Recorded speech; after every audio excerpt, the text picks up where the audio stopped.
Hello students, welcome to success tree. तो आज की जो क्लास है, करंट अफेयर की जो क्लास है, आज के जो सबसे महत्वपूर्ण जो 10 क्वेश्चंस हैं तो वो आज हम डिस्कस करेंगे। तो स्टूडेंट्स, आज का जो करंट अफेयर है शुरू करते हैं। पहला जो क्वेश्चन है वो है हमारा आईआईटी कानपुर से जुड़ा हुआ। तो बच्चों, which bank has collaborated with IIT Kanpur?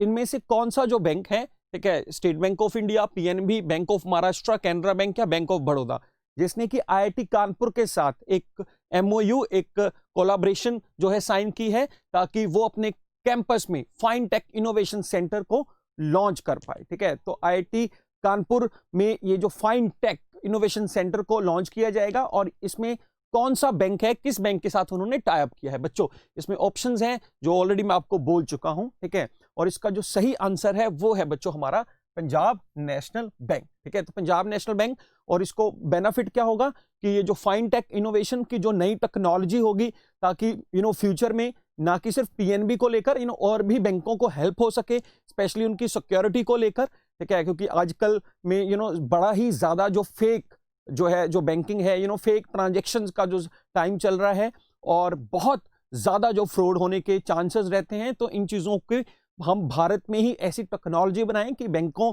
को पूरी तरह से सुरक्षित किया जा सके। तो पीएनबी ने अब ये जो है टाइप किया है किसके साथ? आईआईटी कानपुर के साथ, ताकि वो वहां पर लॉन्च कर सके फाइनटेक इनोवेशन सेंटर अपने कैंपस में। बच्चों, ठीक है, जहां तक पीएनबी की बात है, पंजाब नेशनल बैंक की बात है, तो बच्चों ये भारत का फर्स्ट बैंक था जो कि पूरी तरह से भारतीयों ने बनाया था। ठीक है, हालांकि पहला बैंक था इंडिया का बैंक ऑफ हिंदुस्तान, जो कि ईस्ट इंडिया कंपनी ने 1770 में बनाया था। लेकिन पंजाब नेशनल बैंक की बात करूं तो इसको 1894 में लाला लाजपत राय, जिनको शेरे पंजाब या पंजाब केसरी भी कहा जाता है, उन्होंने 1894 में इसे लाहौर में बनाया था। हालांकि आजादी के बाद इसकी जो हेडक्वार्टर है वो कहां शिफ्ट हो गई? वो दिल्ली में शिफ्ट हो गई है। बच्चों, अभी इसका हेडक्वार्टर कहां है?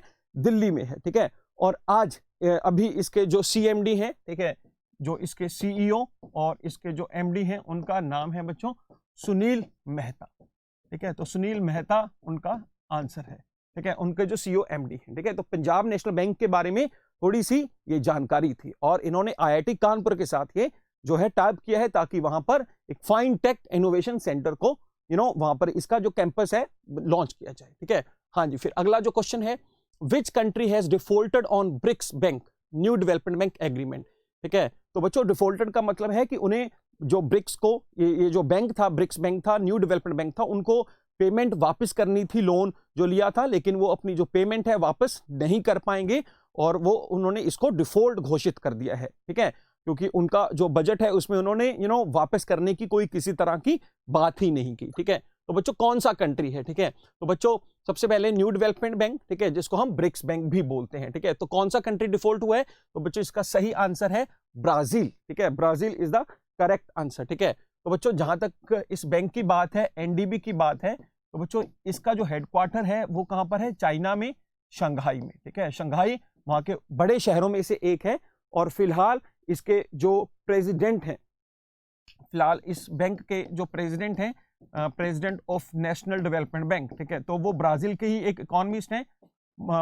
उनका जो पूरा नाम है मार्कोस ट्राइजो। ठीक है, मार्कोस ट्राइजो उनका पूरा नाम है। ठीक है, इससे पहले जो है जो केवी कामत थे, जब ये बैंक 2015 में बना था, तो 5 साल के लिए जो केवी कामत बने थे, लेकिन अब मार्कोस ट्राइजो हैं जो ब्राजील के इकोनॉमिस्ट हैं, इसके प्रेसिडेंट। बच्चों, ठीक है, तो ये जहां तक मैं न्यू डेवलपमेंट बैंक की बात करूं, शेयर की बात करूं, तो बच्चों इसका जो टोटल जो कैपिटल है न्यू डेवलपमेंट बैंक की, वो $100 बिलियन है, $100 बिलियन, जिसमें कि सबसे बड़ी जो शेयरिंग है वो चाइना की है।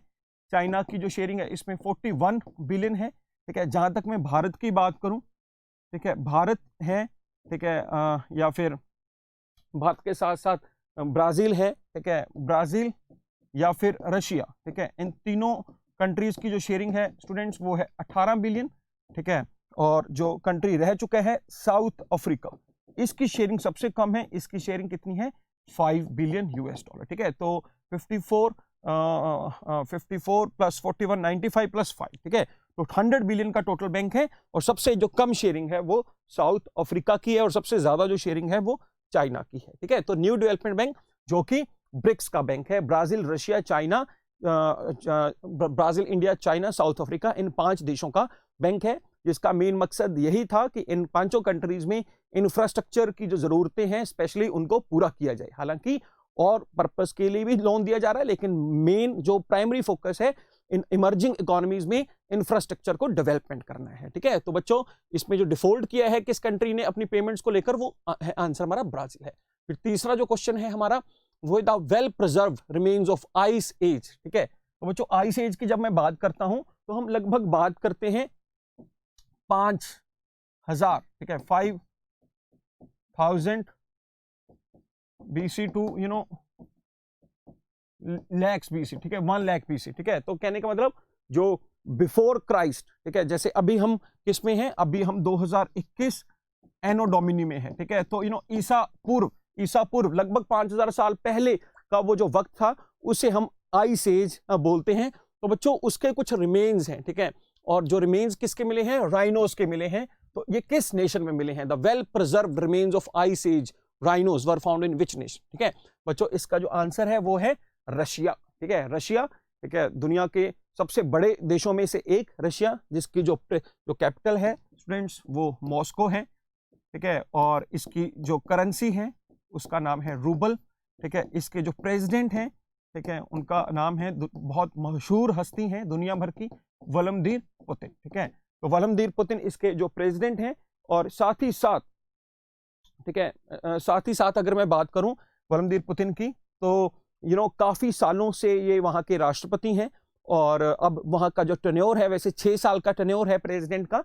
ठीक है, अलग अलग देशों में अलग अलग टेन्योर होता है, जैसे हिंदुस्तान में 5 साल का टेन्योर रहता है हमेशा, अमेरिका में 4 साल का टेन्योर रहता है, और यहाँ पर 6 साल का टेन्योर है। ठीक है, हालांकि यहाँ पर 2 बार लगातार 6 साल का बनने के बाद आपको लगातार आप तीसरी बार प्रेसिडेंट नहीं बन सकते, लेकिन यहाँ पर जो पुतिन की पावर इतनी ज्यादा है, व्लादिमीर पुतिन की, कि जब टाइम पीरियड खत्म होता है तो ये किसी भी अपने जो फ्रेंड को या किसी भी पॉलिटिकल लीडर को अपनी पार्टी को प्रेसिडेंट बना देता है, और एक टर्म खत्म होने के बाद दोबारा से खुद प्रेसिडेंट बन जाते हैं। तो ऐसा हमने पिछले 20 साल में होते हुए देखा है, और हो सकता है 2024 में जब टेन्योर खत्म होगी तो आगे भी ये चीज हो सकती है। ठीक है, और हालांकि उनके प्राइम मिनिस्टर का नाम भी मैं बता दूं, उनके जो प्राइम मिनिस्टर उनका नाम है मिखेल। ठीक है बच्चों, मिखेल। ठीक है, तो रशिया की हमने जो बात की है। ठीक है, तो रशिया है और इसका कैपिटल है मॉस्को, जहां पर जो आइस एज से जो के वेल प्रिजर्व्ड हैं जो रिमेन्स राइनोस के हमें रिसेंटली मिले हैं। फिर फोर्थ क्वेश्चन है फर्स्ट सोलर मिशन। ठीक है, तो इंडिया अपना जो पहला जो सन के रिगार्डिंग जो रिसर्च की जाएगी, ठीक है, उसके रिसोर्सेस के रिगार्डिंग रिसर्च की जाएगी, तो जो पहला सोलर मिशन है कब भेजेगा, क्या एक्सपेक्टेशन है, expected to launch as per ISRO's plan for the decade 21 to 2030। ठीक है, तो बच्चों इसमें जो पहला ऑप्शन था, ठीक है, 2025 है, दूसरा ऑप्शन 2021, 2028, 2023, 2022। ठीक है, तो बच्चों सबसे पहले मैं बता दूं इसरो का ये जो सोलर के रिगार्डिंग, सोलर मिशन के रिगार्डिंग जो मिशन है उसका नाम है आदित्य 1। ठीक है, उसका नाम है आदित्य 1। ठीक है, और इसको कब एक्सपेक्टेड है लॉन्च किया जाएगा बच्चों, इसकी जो एक्सपेक्टेशन टाइम पीरियड है वो है 2022 इज द करेक्ट आंसर। ठीक है, तो आदित्य 1 को कब लॉन्च किया जाएगा, वो किया जाएगा 2022 में। ठीक है, और करेगा कौन बच्चों, इसरो ही करेगा, ऑब्वियसली बात है। ठीक है, इंडियन स्पेस रिसर्च ऑर्गेनाइजेशन, जिसका हेडक्वार्टर कहां पर है, बेंगलुरु में है, और रिसेंटली इनका जो चेयरमैन है के सिवान इनके जो चेयरमैन है, रिसेंटली इनकी टेन्योर भी अब 1 साल और इंक्रीज कर दी गई है। ठीक है, तो के सिवान इसके चेयरमैन है इसरो के, और इसका हेडक्वार्टर कहां है, बेंगलुरु में है, जिस वजह से बेंगलुरु को हम स्पेस सिटी भी बोलते हैं। ठीक है, तो बच्चों इसरो अपना कोई भी जो मिशन है जब भी उसको लॉन्च करता है, तो उसको लॉन्च करने के लिए हमारे पास सिर्फ एक ही स्पेस सेंटर है। ठीक है, जहां से हमारे सैटेलाइट्स लॉन्च किए जाते हैं, और वो कहां पर है, श्रीहरिकोटा में। ठीक है, श्रीहरिकोटा ये कहां पर है, आंध्र प्रदेश में है, जहां पर हमारे सारे के सारे जो स्पेस सैटेलाइट्स हैं जिनको लॉन्च किया जाता है। ठीक है, तो बच्चों सोलर मिशन आदित्य 1 2022। फिर fifth question, a general manager eight RBI. ठीक है, इनमें से कौन से जो जनरल मैनेजर हैं आरबीआई के, संदीप मित्तल हैं, कमल हैं, शिमरा हैं, आर गिरिधरन है या ए बी दत्ता है, जिन्होंने अभी रिसेंटली एक बुक लिखी है, has authored his debut book right under our knows, ठीक है, राइट अंडर हिज नोज, ठीक है। तो बच्चों इसका जो सही आंसर है that is the R Giridharan, ठीक है, आर गिरिधरन ने ये बुक लिखी है राइट अंडर अवर नोज, जो कि अभी आरबीआई के जनरल मैनेजर हैं, ठीक है।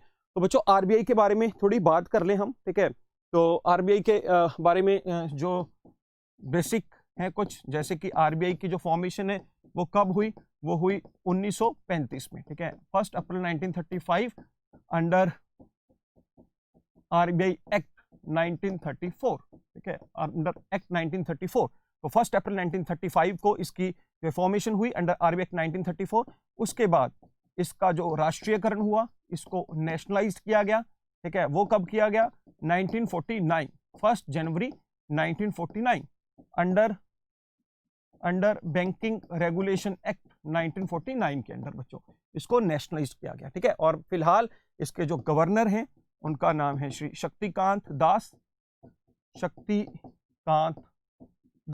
ठीक है। और बच्चों इसके हमेशा 4 हैं जो वो डिप्टी गवर्नर होते हैं, ठीक है, हमेशा 4 इसके हैं जो डिप्टी गवर्नर होते हैं हमेशा। और वो जो डिप्टी गवर्नर कौन कौन से हैं, ठीक है, उनमें से बीपी कनगू हैं फर्स्ट, बीपी कनगू, ठीक है। फिर फर्स्ट मैं कलर चेंज कर लेता हूं यहां पर जो बच्चों को कोई प्रॉब्लम आए। बीपी कनगू के बाद एमके जैन,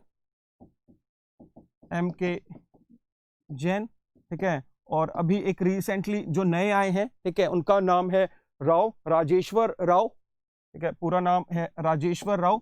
और चौथे हैं बीडी पात्रा, ठीक है, बीडी पात्रा, ठीक है, इसके जो है चौथे गवर्नर है, ठीक है, आई थिंक एमडी पात्रा हैं, ठीक है, चौथा ऑप्शन। तो बच्चों बीपी कनगू, एमके जैन, राजेश्वर राव और एमके पात्रा, ये इनके 4 डिप्टी गवर्नर हैं। और गवर्नर कौन है, शक्तिकांत दास हैं बच्चों, ठीक है।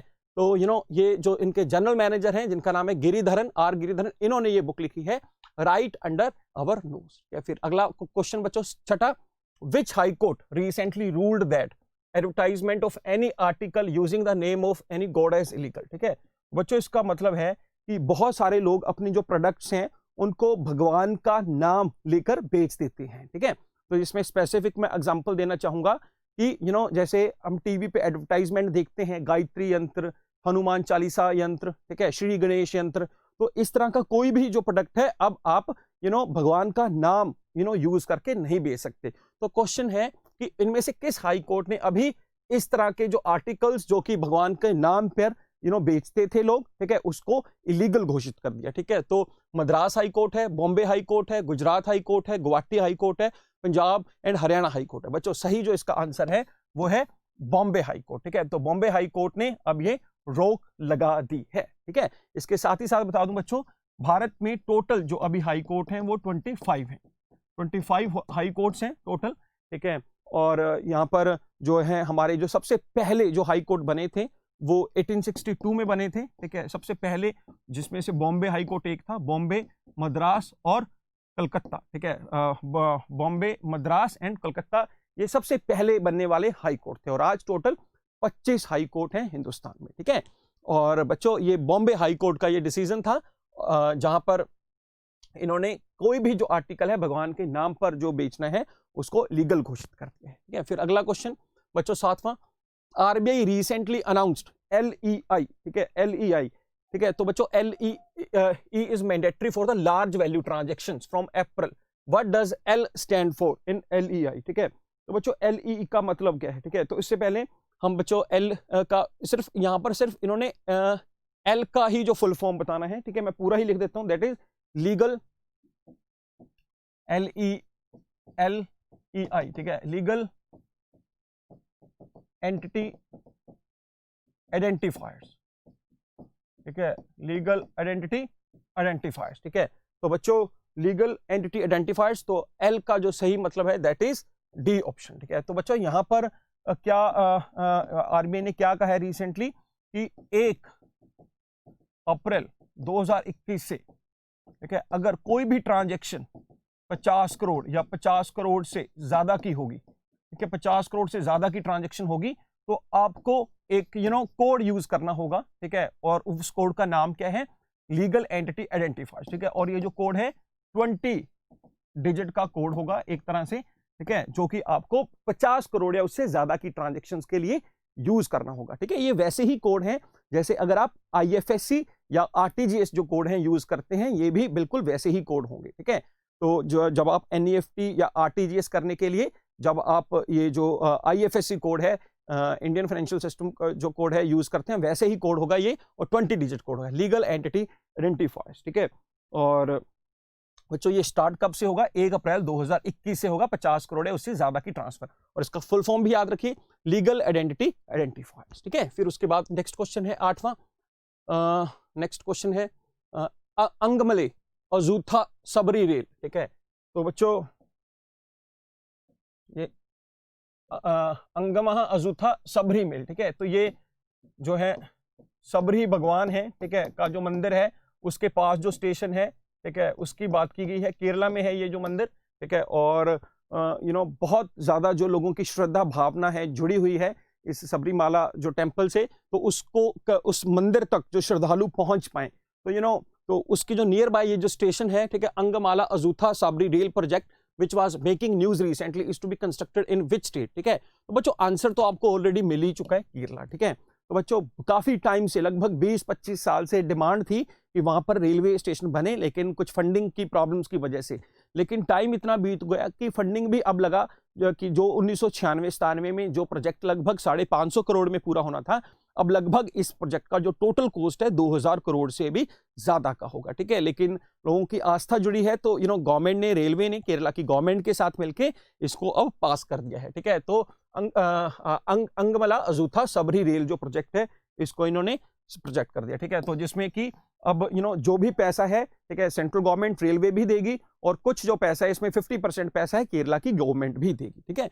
तो केरला की गवर्नमेंट की बात करें, वहां के जो CM है उनका नाम है P विजयन, ठीक है। P विजयन वहां के CM है, ठीक है। और वहां की जो कैपिटल है दैट इज त्रिवेंद्रम, ठीक है, त्रिवेंद्रम। और बच्चों वहां का अगर मैं बात करूं लैंग्वेज, ठीक है, ज्यादातर जो लोग हैं वहां पर कौन सी लैंग्वेज बोलते हैं?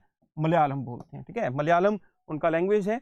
और इसको क्यों, केरला की जो मेन इंपॉर्टेंट जो खासियत है वो ये है कि भारत में सबसे ज्यादा जो पढ़े लिखे लोग हैं, लगभग 94% जो लोग हैं वहां पर पढ़े लिखे हैं। और यहाँ पर हर साल जब 10 साल के बाद सेंसस होता है, तो मेल फीमेल सेक्स रेशो भी हर बार ज्यादा ही पाया जाता है। तो 2011 के अकॉर्डिंग यहाँ का जो मेल फीमेल सेक्स रेशो था वो था बच्चों 993, गलत लिख दिया मैंने, दैट वाज 1093, ठीक है, 1093। तो लगभग लड़कों से ज्यादा वहां पर लड़कियां हैं, ठीक है। और फॉरेन रेमिटेंसेस के मामले में भी बहुत आगे है, क्योंकि बहुत ज्यादा जो पढ़े लिखे लोग हैं, स्पेशली नर्सेज हैं, अरब कंट्रीज और मिडिल ईस्ट में बहुत ज्यादा जो यहाँ से लोग जाते हैं और वहां पर सर्व करते हैं, ठीक है। तो बच्चों ये सबरीमाला रेल प्रोजेक्ट है, ये कहां पर है? केरला में। फिर 9वां question, which state government signed an MOU with Cambridge University? इनमें से किस जो स्टेट ने मेमोरेंडम ऑफ अंडरस्टैंडिंग साइन किया है कैम्ब्रिज यूनिवर्सिटी के साथ, ताकि वहां पर जो इंग्लिश जो प्रोफिशिएंसी है उसको इंक्रीज किया जाए, उस स्टेट के टीचर्स और स्टूडेंट्स को ट्रेनिंग प्रोग्राम्स के जरिए, ठीक है। तो बच्चों ये जो स्टेट है, ये कौन सा स्टेट है?